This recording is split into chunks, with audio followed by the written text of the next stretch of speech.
name calling one another, stop cursing one another, stop gossiping about one another, stop squabbling with one another, stop being discourteous and disrespectful to one another, stop fighting one another, stop killing one another, stop using and selling drugs to one another, stop throwing down trash where black people have to live, work, and play. Did I say stop stealing, stop robbing? Now, as I said, the pressure of the white supremacy dynamic that forces black people to think negatively about themselves and set up negative environmental conditions will produce these negative behaviors.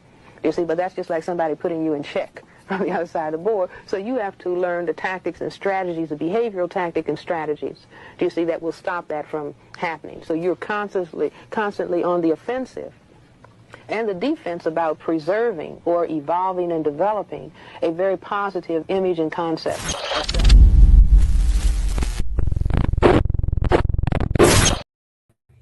Thank you. This is your man, Brian HRap B. Williams, tapping in. This is the End of the Bench Media.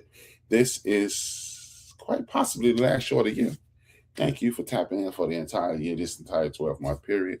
It is wonderful. Thank you for the growth. Thank you for the support. Thank you for the likes, shares, tell a friends to tap in. If you're not watching this live, you can watch this. Go to www.theendofthebench.com. That's www.theendofthebench.com. That's where my content is. You can check it out over the last 90 days. And you can go to YouTube at the End of the Bench Media. Subscribe if you haven't. Hit like, hit share, tap in when you can. Thank you to my parents, Dolores and John. Dolores is my mom. John is my father. They came together, created me. I created this. Without them, there would be no me. Without me, you'd be doing something else with your valuable time. A tribe called family. A tribe called us.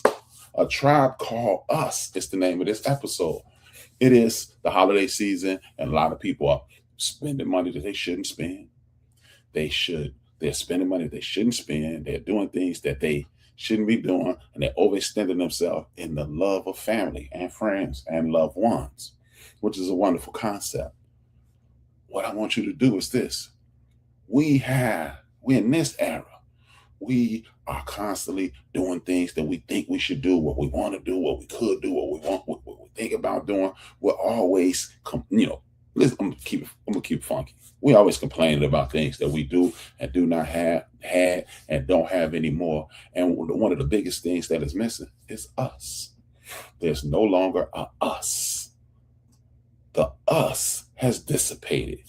The reason I say the us has dissipated is because rugged individualism. I spoke about this several times over the last 2 years. Rugged individualism. I'm worried about me. I can't be worried about nobody else. I need to fix me. But you don't realize you are part of a greater whole. Again, let me say that again. You, HRap, is nothing without HRap's dad's family, HRap's mom's family. And I'm going to talk about how we're going to merge those two things together. See, we have not made a us. HRap's mom is half of him. HRap's father is the other half of them. They've come together and created a tribe called us, the title of the episode. Why is that so important? Because when you realize it is a us, there is no my mom's family and my dad's family. You are the link that created the us. And at that point, it becomes a reverberation of community, because your friends are my friends and my friends are your friends. Oh, I don't mess with him. And all. See, we keep creating space between us. And when I say us, it's family. And you have to ask the question, what is family? What is family? Family is not just the people who are biologically connected to my mother, or biologically connected to my father. And we've come together and created a whole another molecular structure called rap, HRap, Brian, or whatever you know me as. That is an entirely different molecular structure. And then guess what? I have sisters, I have brothers, I have cousins in both categories. So now that I am the tie in all of that. A lot of the things that I talk about are directly a direct reflection of God's word. Whether you Islamic or whether you part of Judaism, or if you're a part of the Christian sect, Catholic, Protestant, or whatever, Buddhism, or anybody, any structure that connects us all, because we are the all. Even science.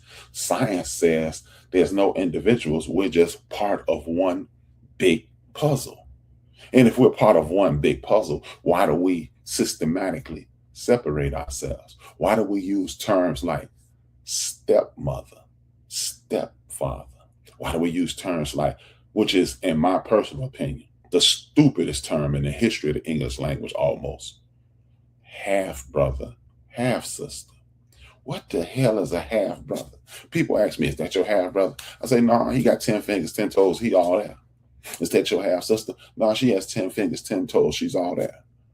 Why don't you have half cousins? You ever thought about that? Oh, that's my half cousin, because see, it's only my dad's niece or nephew or cousin. It's my mother. You don't do that. So why would you separate yourself? See, what is family is the question. What is family? I'm put that back on the screen for you guys. What is family? Family is the most important thing of all, because without family, you have nothing. Without family, you have absolutely nothing. And I mean, tell you that. What is family? Without family, you have nothing.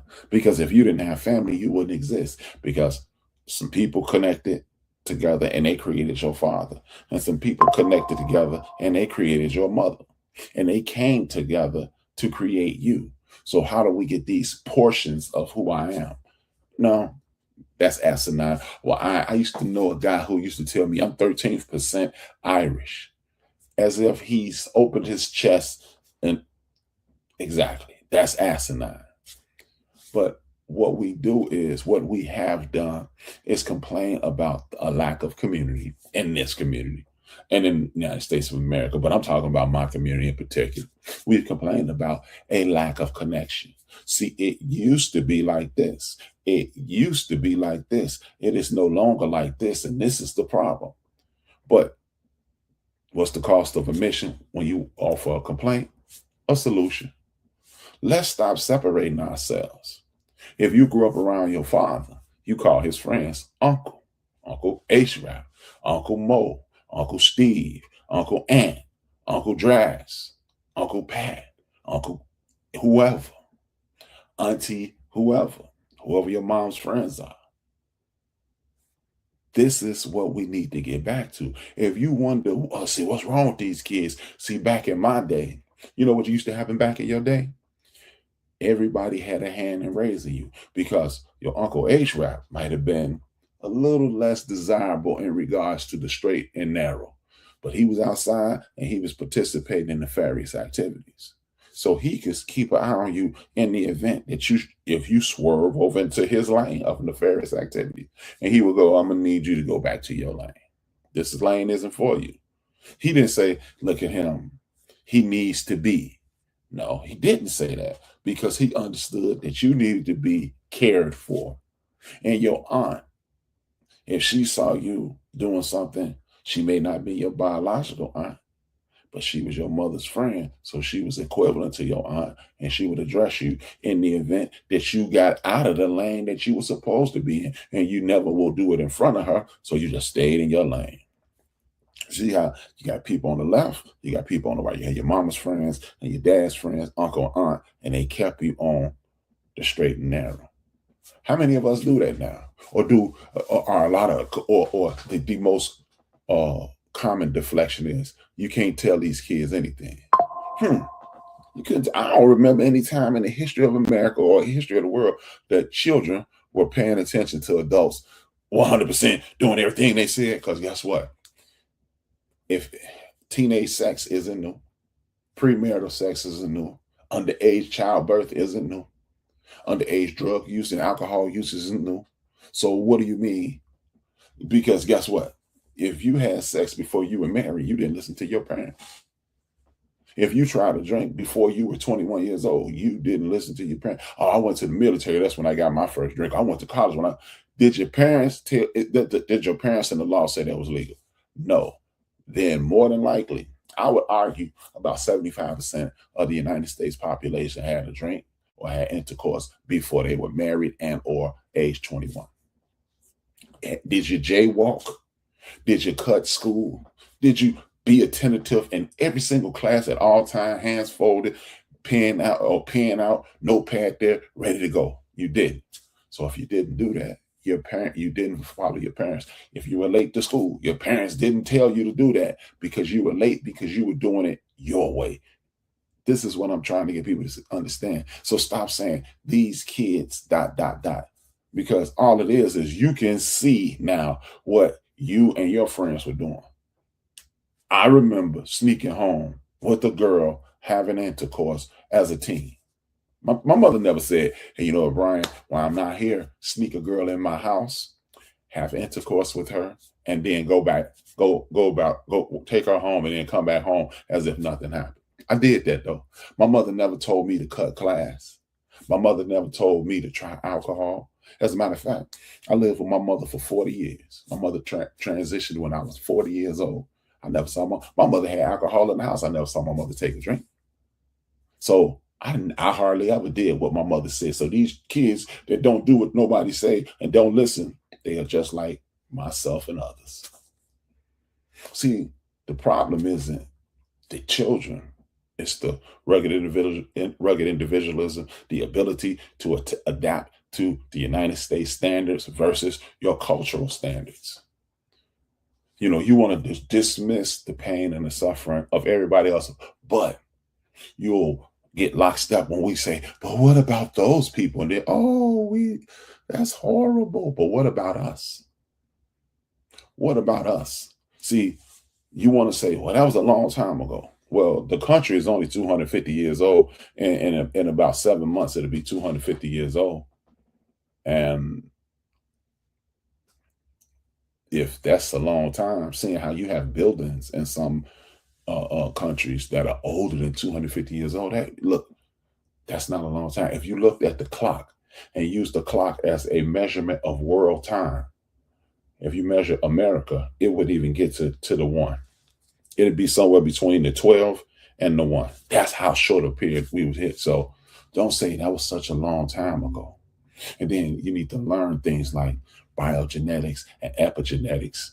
And then you'll find out that the traumas that your great-grandparents, your great-great-grandparents, your great-great-grandparents was transferred into your great-great-grandparents, and your grandparents transferred into your parents and transferred into you, and they were triggered in other ways, shapes, forms, and sizes.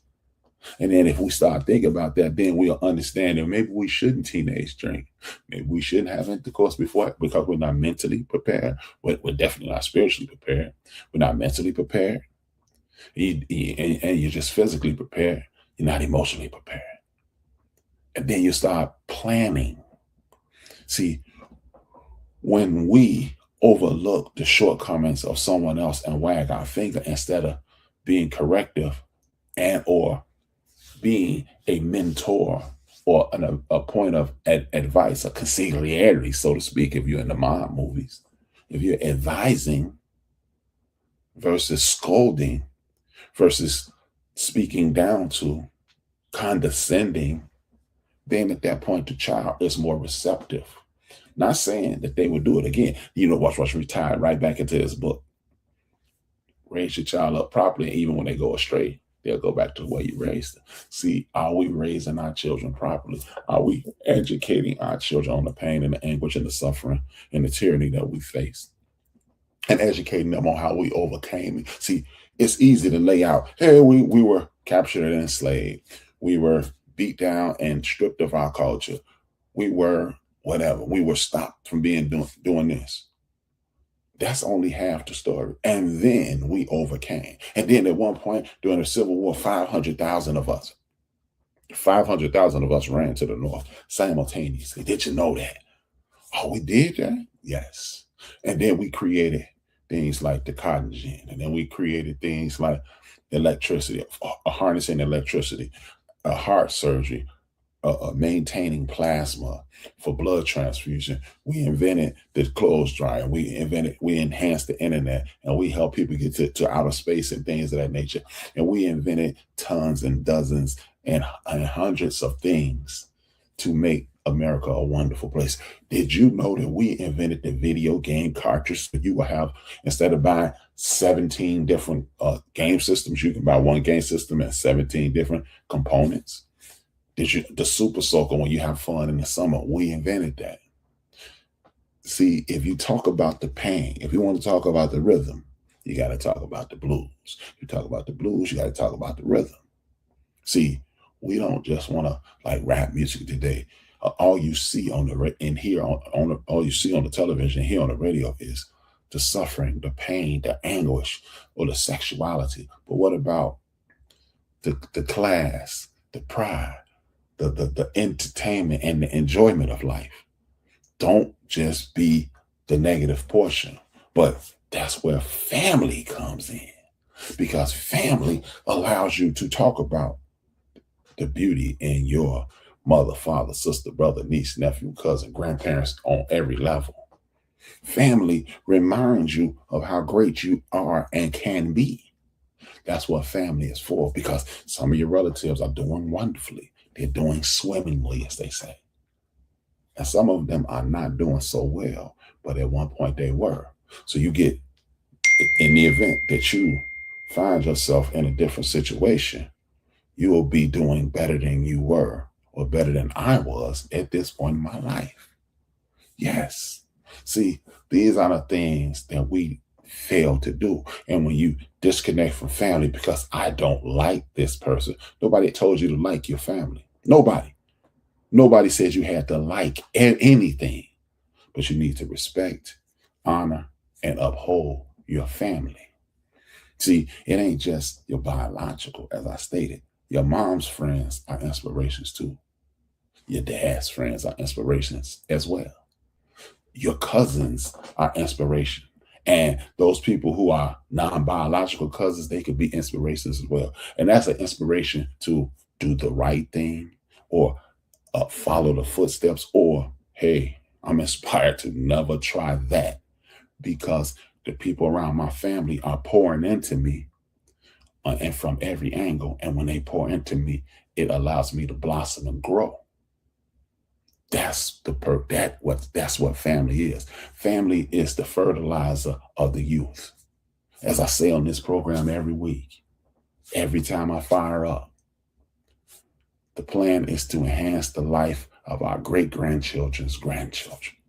And a lot of us don't want to do that because we're stuck trying to do instead of trying to enhance and grow. See, it's easy to do things. See, I'm going to take advantage of. See, I'm going to participate instead of allow me to pour into, to engage and enhance. See, I went to Dubai, but how many people why did you go to Dubai? Did you enhance your life when you went to Dubai? Did you look into that and look at some of the customs and cultural changes and cultural idiosyncrasies of Dubai?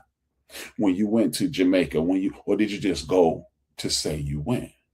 See, I just got on the island, and so what was going on? I just stayed on the. Really? See, you're not enhancing. You should be extracting information from those entities so you can enhance yourself and others. Your life experience is not for you, it's for others. It's so you can enhance your sons and daughters and their friends on both sides, and their cousins on both sides, so they can aspire to. I made $250,000 this year. You didn't do that. You didn't do that for yourself or your family. You did that so you can say, hey, all 8 of you young men, come with me. We're going to go and see this. We're going to go to Kankakee and see that rodeo, that Black-owned rodeo, and they're handing out food, and they're handing out things that you haven't tried and you never seen. So that's inspiring. And then children will go, I remember when.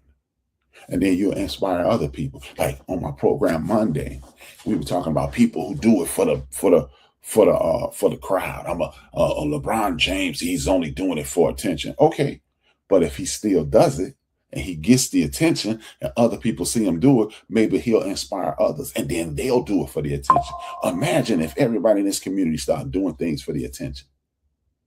Imagine if everyone in this community started doing things for attention, and everybody got the attention that they desire. Would the thing be fixed, or would it just be a bunch of attention whores? But if it's fixed, who cares why, who and why they did it? If I walk into a homeless shelter and hand anybody $1,000, and I hand everybody a new pair of shoes and some new clothes and some toiletries, and they all come out refreshed and they're feeling better. And I have a team of barbers and a team of hairstylists coming in and cut hair and wash hair and cleanse their hair, style and wash it, cleanse their hair, cut their hair, style their hair, and they all feel better. And I only did it so the whole world will say, look at what Brian did. Are those people any less? Are their feelings any less desirable? Are they any less uplifted? They're uplifted, they're engaged, and they're moving forward. And that's what family is. You do that. So the family of your community. See, a family is nothing more than a tribe. A tribe is nothing more than a group of people. A group of people is nothing more than a culture. And if you're not enhancing that culture, that group of people, that tribe, that community, what are you here for? See, it's easy to talk about what's not.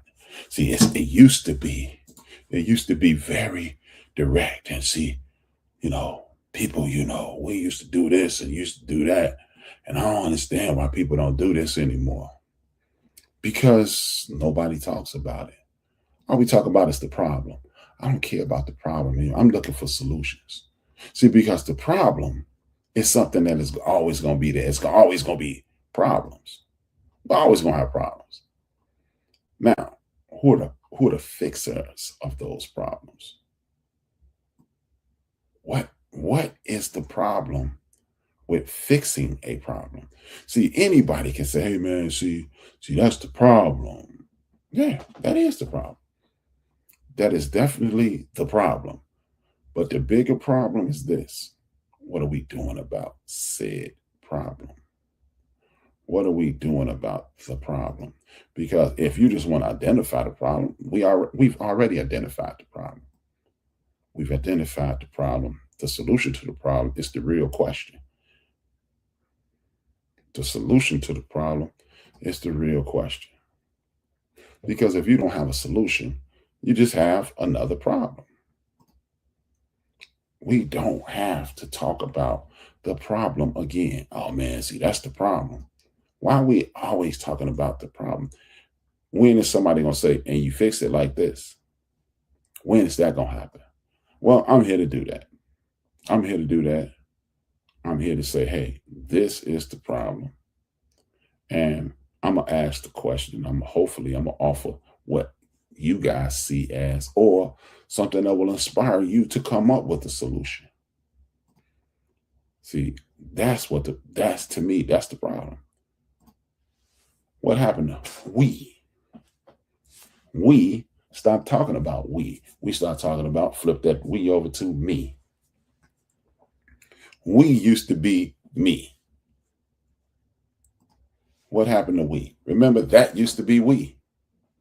That used to be we. What happened to we? We stopped engaging. We stopped being a group. We stopped caring about each other.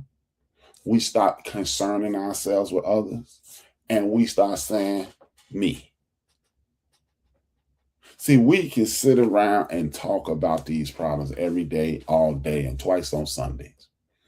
But it's hardly ever a we, unless you're speaking about something negative. See, we don't ...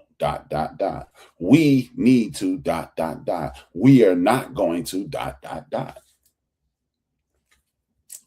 What happened to that? What happened to we shall overcome? We are killing it. See, don't only jump on the train when it's riding high. See, I don't need any fair weather friends, because when the sun is shining, that's the easiest time to be my friend. That's the easiest time in the history of the world to be my friend, when the sun is shining. Because there's no problem. It's 82 degrees.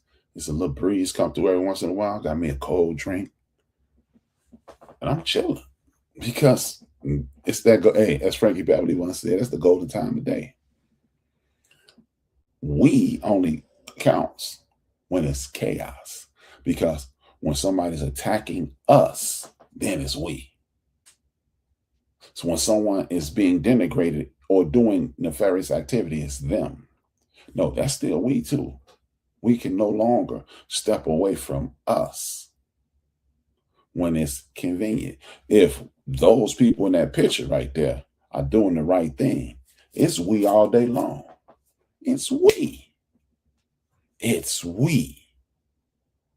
But don't let it just be we when it's beneficial. We invented this. We built this place. We are the original man. We are, look what we did. We. No.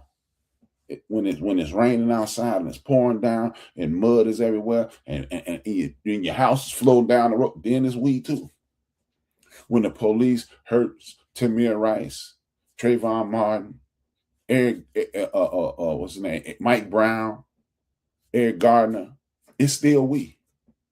It needs to be we. When somebody's standing outside doing something in front of your community, in your open air community, it needs to be we that address that.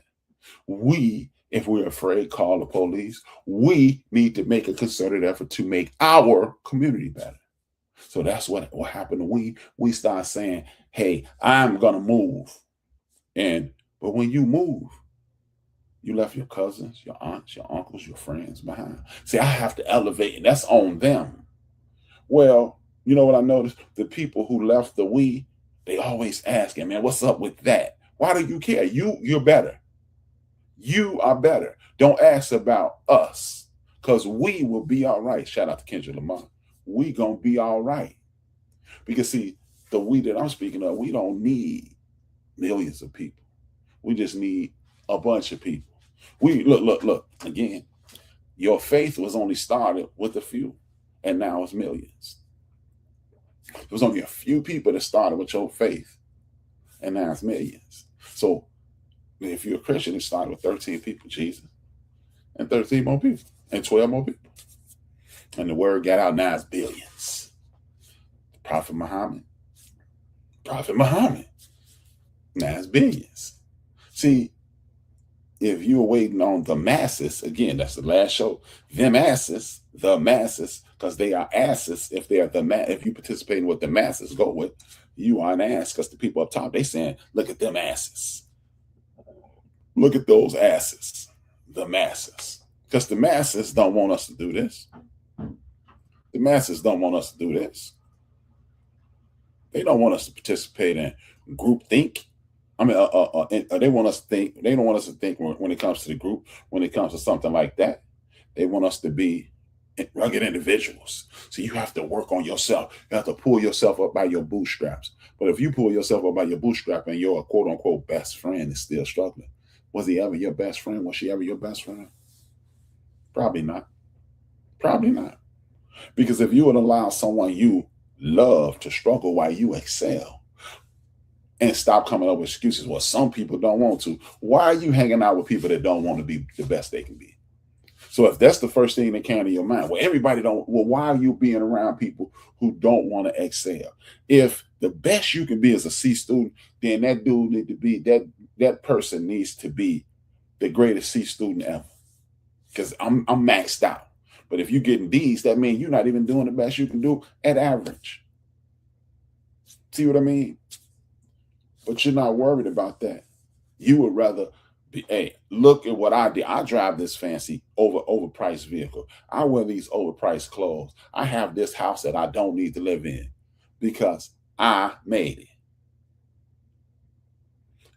Well, then don't worry about what we are doing, because you could have stayed in the community and been a beacon. And then you would have inspired your neighbor, and he would inspire the person next to him, and so forth and so on. Well, that's not going to happen. Well, you know what?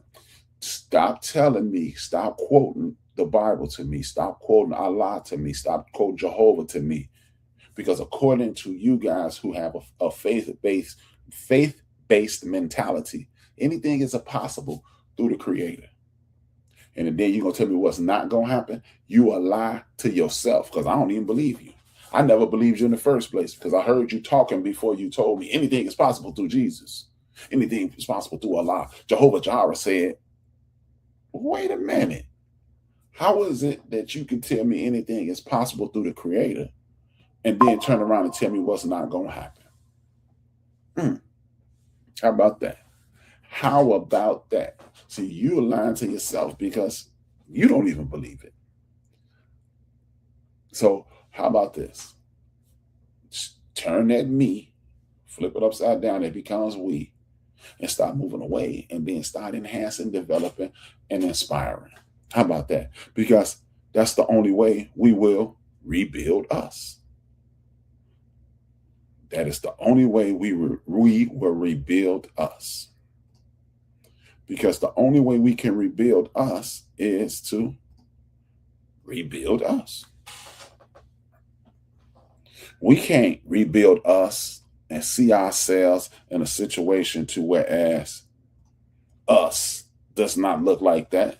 Looks like that man, that woman, that young person. You got the black power fist. That's us. That's who we are. So if you're going to rebuild us, you must return to the basics. And the basic is just giving a damn about somebody else besides yourself. Reinstituting cousins that are not biologically your cousins. How many of us, like a lot of us love Tupac, and you listen to his song, man, Tupac used to keep it real. You remember that song? He said, saying that we cousins, knowing that we wasn't. But you made that dude a member of your family. That's why your son or daughter refers to them as uncle, best friend, person, aunt, uncle, aunt, best friend.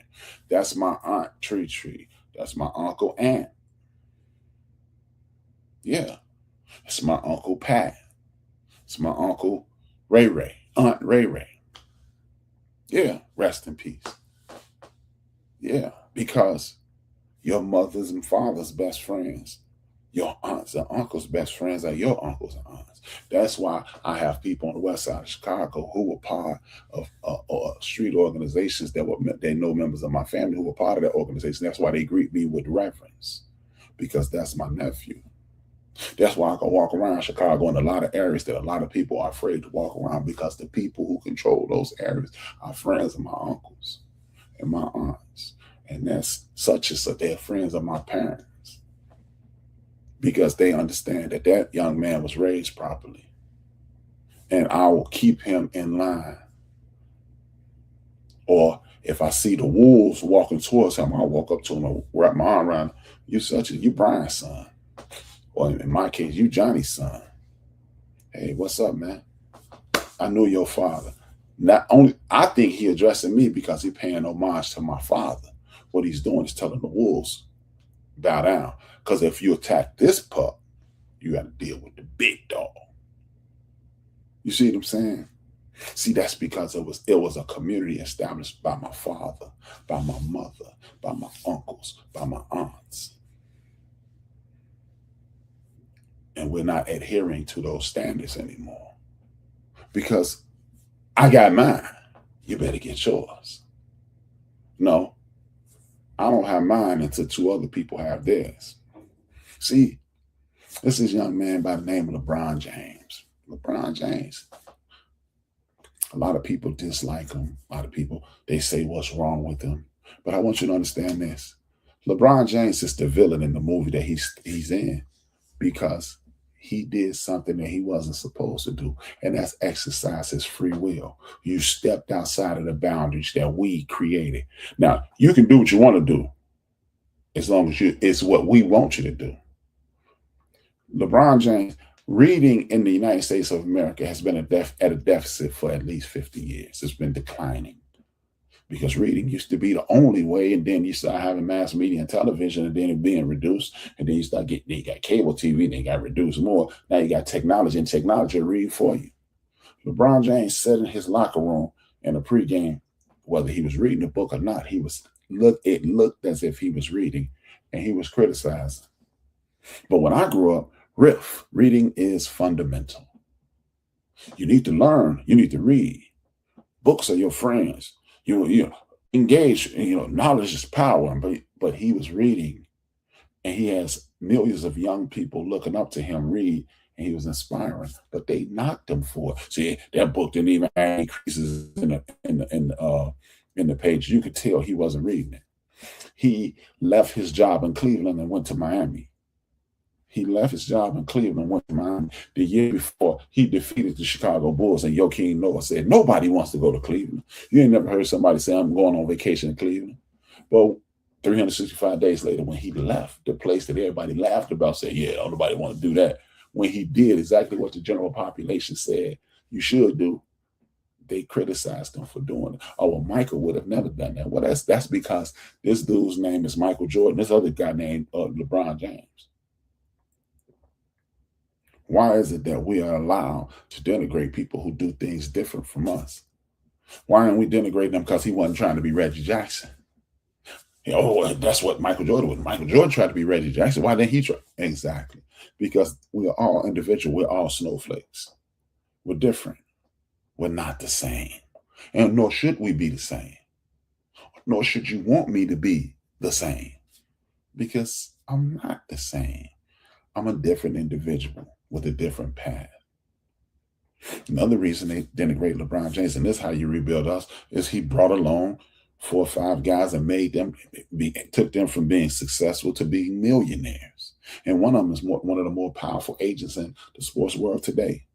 Others, they are some of the more respected content creators of the day. And then the other people that are doing other things, and all of them are millionaires now.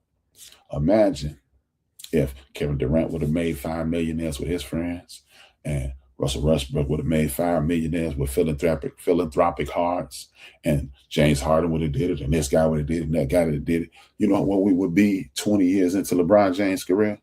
We would be halfway to where we want to be.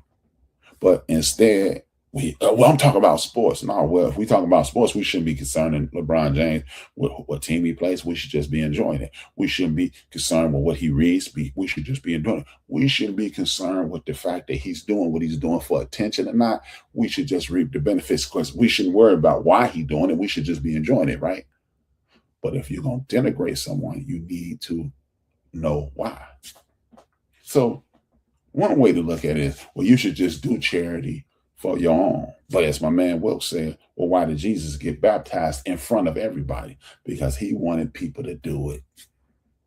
He knew he was the light, so he inspired other people to get baptized. And guess what? People did it. So if LeBron James is doing what y'all call clout chasing and doing charitable acts for clout, what if you start doing charitable acts for clout?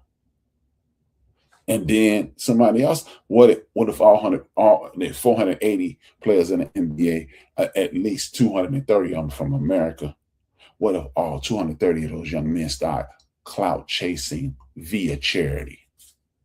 Then schools and that general population will be financed, homes will be built, grocery stores will be had, after school programs will be funded. It'll all be in the name of clout. But guess what?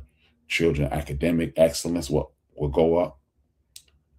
Idle minds will go down. Nefarious activities will reduce. Gun violence will be at a rate that is almost understandable. It would be random because it's never understandable, it's never acceptable, but it would be reduced tremendously, and it will be all in the name of clout. But would the children benefit? Would the community benefit? Would we benefit? And would they have the same clout? Yes, they would. And then they would, how about this? They could potentially be in a competition of who could give the most. Hey, it's this song we sing at church. You can't God-given. You can't beat God-given no matter how you try. So what if they start trying to compete with God on the giving? See, we keep looking at things negatively. We rebuild ourselves by looking at the mistakes that Marcus Garvey made, and the Noble Drew Ali made, and Malcolm X made, and Dr. King made, and Stokey Carmichael made, and Fred Hampton made, and Huey P. Newton, and Bobby Seale, and Angela Davis, and Al Sharpton, and Jesse Jackson, and anybody else who stepped up and said, I'm going to help the mistakes that they made, and say, okay, they got to right here. Angela Davis got to right here, so we're going to go a little higher than Angela. And we're going to go higher, little Fannie Lou Hamer. And we're going to go higher to Sojourner Drew. And we're going to go a little higher than Coretta Scott King. And we're going to go higher at Dr. Betty Shabazz. That's what we're going to do. That's what we need to do. That's how we fix us. Now we in a competition for clout chasing in a charitable sense. But if you don't want to do that, how about this? I'm suggesting this.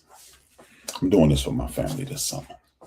Pick a weekend. I want to do it the middle weekend in July. We're going to call it Family Day.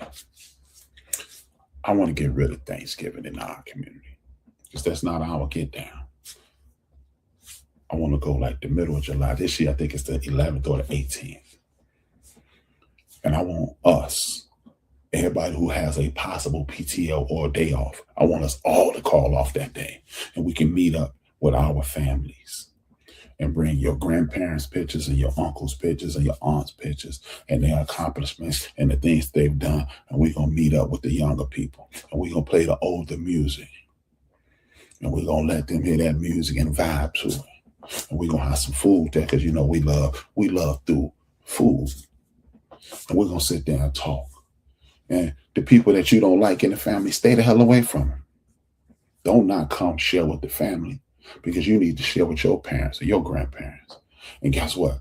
Your father's friends who don't really have family, they need to be there.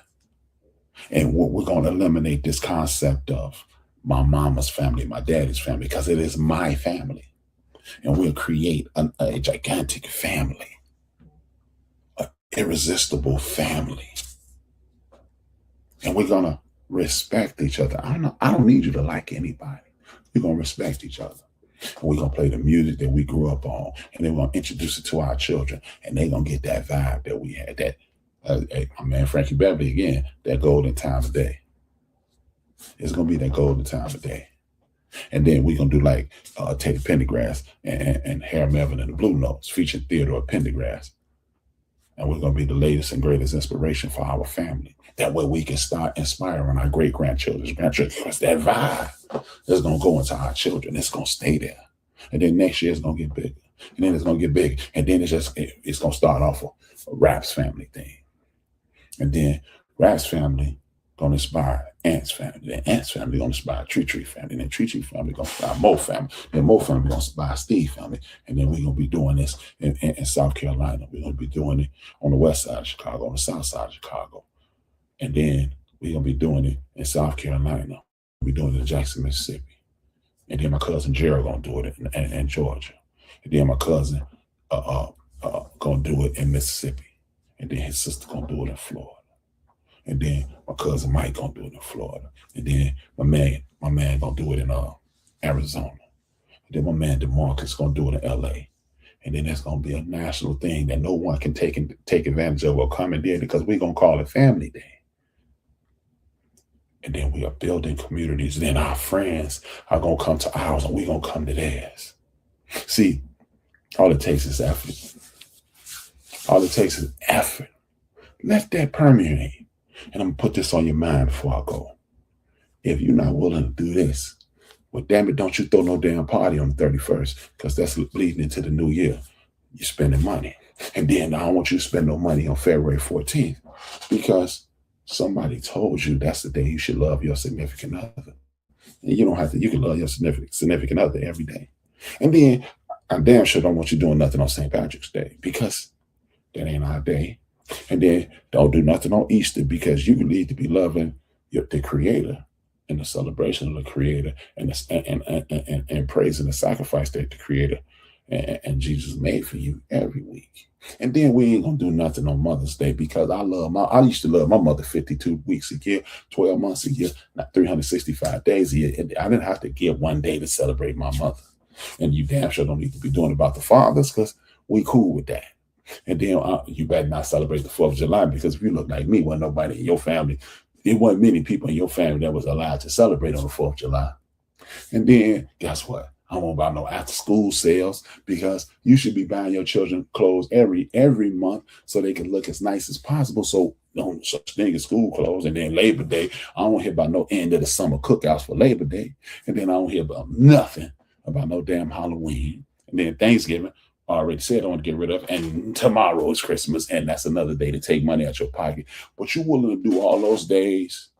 You need to celebrate all that and give those people all that money back, but you don't want to take one day a year to celebrate you, your mother, your father, your siblings, your cousins, your aunts, your uncles, your friends, and other family members. You don't want to take the time to do that, but you want to take the time to celebrate everybody and everything else. So you want to know how we can fix us?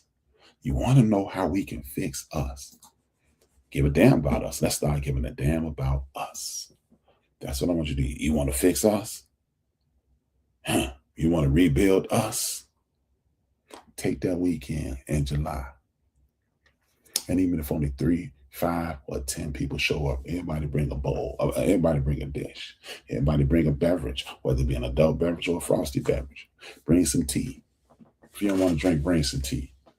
And sit there and talk about the people who made the greatest impact on you and your family. And then next year, it might be 20 of y'all. Hey, I don't even want to jump double. Next year, it might be 11 of y'all. Then the following year, hopefully it's 15. And then it's 25. And then it's 50. And then it's 100. And before you know it, we've rebuilt us. And we're looking forward to the celebration of us.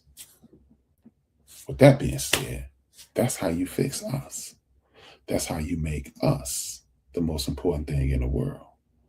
That's how you tap in to Black history, and that's how you make us the most important thing in the world. Now, this is not the Betray podcast, but I just want you to understand, if you really want to fix us, you take baby steps. You take baby steps. And us will fix us. That's how you do it. That's how you do it. So before I go, I want you to hit like, hit share, tell a friend and tell a friend, subscribe if you haven't. Tap in as much as you possibly. Leave a comment. If you like what I said, leave a comment. Good, bad, or indifferent. Because guess what? Everything I said might not be your cup of tea. You have had a few minutes with HRap. I am Brian HRap B. Williams. I'm just going to say 2 fingers, 1 word, and I.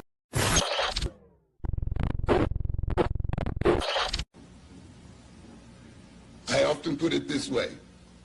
In order for us to be in the state that we are in today as people, we have to be out of our minds. We literally have to be crazy. It is necessary for us to be crazy. It is necessary for us to be backwards. It is necessary for us to be maladjusted. It is necessary for us to be disunited. It is necessary for us to be self-hating. It is necessary for us to be filled with an inferiority complex. In a world where the European is essentially about 10% of the world's population, if that 10% is to continue to rule over the other 90%, it must keep that 90% out of its mind. It must keep that 90% in a state of deception. It must keep